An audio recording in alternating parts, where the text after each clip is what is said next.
Alrighty, yo, what is going on, everybody? It's your boy, Mr. DDG94 here, back with another reaction video. Today we finna react Dope with my boy Black Media Man Cave. Hey man, I've watched this movie one time. I never watched it again. It was a pretty solid movie. Pretty solid movie. I wouldn't say it was the best movie, but it was solid. I liked it. It was cool. You know what I'm saying? But anyways, though, without further ado, man, let's get right into it, shall we? Let's get right into it. Yeah, Dope. Let's get right into it.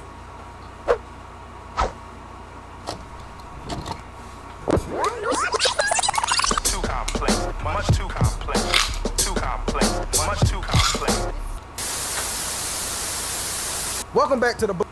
And if you hear something in the background, that's my air conditioner. It's officially summertime down here. I live down south. If you live down south, then you know once it hit May, it's hell to pay. If once it's May, that AC should be blowing away. That's what really should be going on. It's May, that AC should be blowing away. You should already have that in the window. I got my AC set up. I'm ready to go, boy. I ain't finna be out here sweating this summer. Fuck no. Fuck no, baby. So if you hear something in the background, that's my AC. Black Track. Well, I do commentary and review on movies with an all-black cast, or at least a black lead. Today's movie is Dope, a 2015 movie that was written and directed by Rick Famuyiwa, the same guy who wrote and directed The Wood. It's not a direct sequel to The Wood technically, but if you remember on the last Black Track, I mentioned that The Wood is part of a cinematic universe, and if you've never seen The Wood or Dope, you might be a little confused by that statement. Yeah. But stick with me. It's only connected because of Stacy. For those of y'all that don't know, Stacy makes an appearance in here, and he actually says his name. You wouldn't. You've got mail. Shut up. You wouldn't think it was Stacy, but in the movie, he does. The character that plays Stacy in The Plank, he comes back and he's like, Stacy, yo brother, your big brother know me, cuz. Your big brother know me, blood. You know where I'm from. You know we don't play that over here. So yeah. So once he established that he is Stacy, just know that both those movies are connected. And it'll all make sense in a minute. Dope tells the story of Malcolm, a high school senior living in Inglewood, California, who's obsessed with 90s culture. He's played by Shameik Moore of Spider-Man Into the Spider-Verse fame, and he and his two friends Jib, played by Tony Revolori, and Diggy, played by Kiersey Clemons, are considered outcasts in their neighborhood because they don't fit into any social category. They're somewhat nerds or geeks. They have their own band, and they're somewhat smart. The nerve of them. So they aren't completely accepted by anybody. They stick together as they navigate life in a crime-riddled neighborhood, and I really like the concept. Most of these types of movies have main characters who are at least somewhat interested in the negative stuff going on in their environment. But in Dope, the main characters don't care at all about being a part of a gang or any type of criminal activity. It's a story from a different and often underutilized perspective, Fact. one I can resonate with, as I myself has always been considered kind of a geek. The style of the movie is top-notch also, with it taking on a 90s theme to coincide with Malcolm's obsession. It's filled with 90s rap music, 90s clothes, and 90s references. And since that's my favorite decade ever, you know I'm all for that. Rick Famuyiwa even said that he picked that decade to focus on because he believes it to be the best decade ever for hip-hop music and culture. Who can argue with him? Dope came out a whole 16 years after The Wood. Did it win audiences over with that same youthful charm as that movie? Let's Black Track and find out.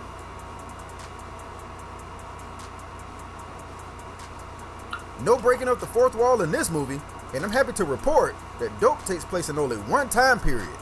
Well, two technically, I guess, if you count all the 90s references. Malcolm officially has the coolest room ever seen on the Black Track because it kind of reminds me of my room when I was a teenager. The VHS tapes makes me especially nostalgic because I still have VHS tapes to this day filled with 90s music videos.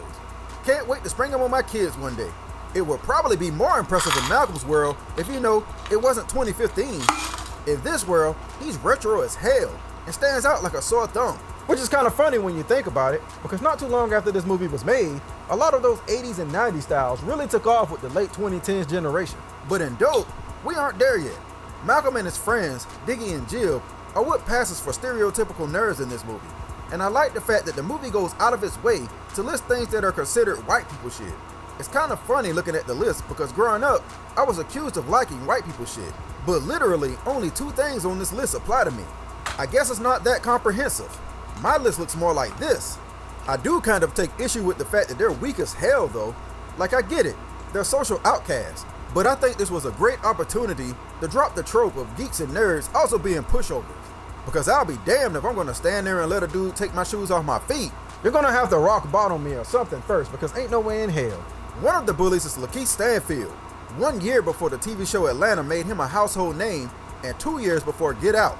Also, I gotta kinda laugh at the fact that the same year he was in Dope, he also played Snoop Dogg in Straight Outta Compton, and everybody talked about how bad he was miscast.